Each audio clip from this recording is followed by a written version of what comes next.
I'm Richard Nixon, and this is Women's Rights, Kill All Men Club, by Emma, Jaynes, Julia VanLandingham, and Judy, I forget her name.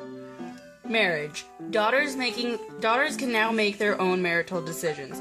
So they can be married at older ages instead of 15, which is gross. Men are gross. The oldest daughters don't have to be wed before the younger daughters. Sorry, that was a cat. So originally, the oldest daughter had to be married first before the younger daughters, but now it can be all out of order. And because women can marry whenever they want, because their body, their rules. The end. Go away. They can be engaged for a few years instead of just being like, hey, surprise, we're getting married tomorrow. And so yeah, they can actually plan their lives. And Catherine Beecher decided not to get married, which is blasphemy.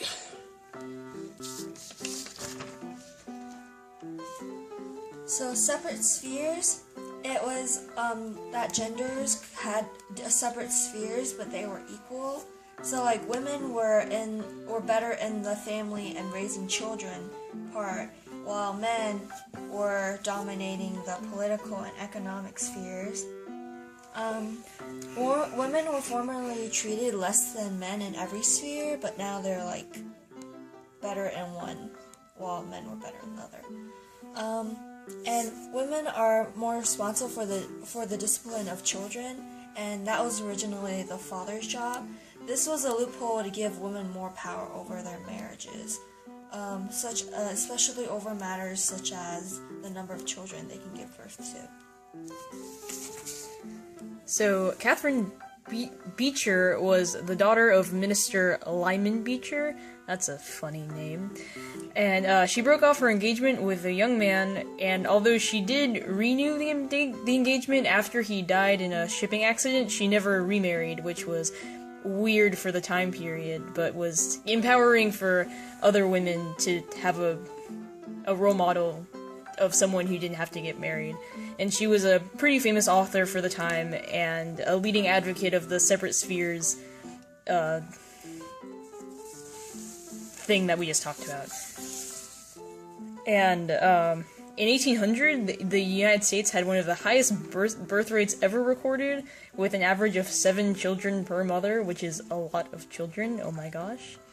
And as commercial economy became more popular, you had more businesses instead of farming, there were less, lawyers didn't need to have as many children as a farmer to do, farm work and all of that, so birth rates decreased to 5 children by 1850 and around 4 by 1900.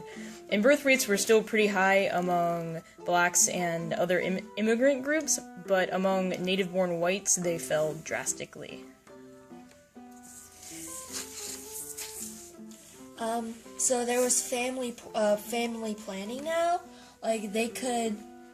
Abortion was developed and women could decide to get abortion, but it was very, very unsafe. And then they also developed... Big no-no. Birth control and condoms. Flashback to health class, kids. Meow, meow, meow. We believe this was a more sectional view instead of nationalistic, because why give women power? Am I right, men? But really, women is pretty sectional, mostly geared towards the female gender. So the nation was like, oh my god, I'm scared of women. It's like Canada all over again.